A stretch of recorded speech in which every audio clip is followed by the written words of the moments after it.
R आबांच्या लेकाचं विधानसभेतील पहिलंच भाषण. अमृताहुनी गोड नाम तुझे देवा. फडणवीसांचा उल्लेख करत रोहित पाटलांचं भाषण. पहिल्याच भाषणाने सभागृह गाजलं. फडणवीस, शिंदे, पवार ऐकतच राहिले. आदरणीय फडणवीस साहेबांचं सुद्धा मी मनापासून अभिनंदन करतो.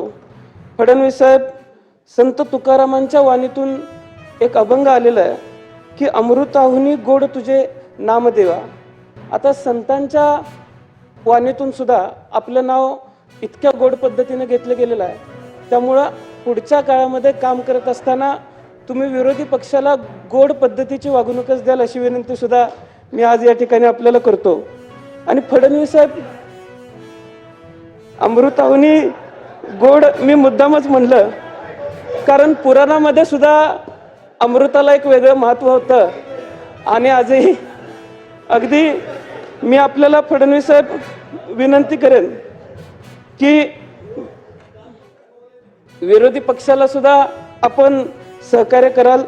आदरणीय शिंदे साहेब असतील, आदरणीय अजितदादा असतील, सन्मान्य सदस्य असतील, यांचं सुद्धा मी मनापासून अभिनंदन करतो.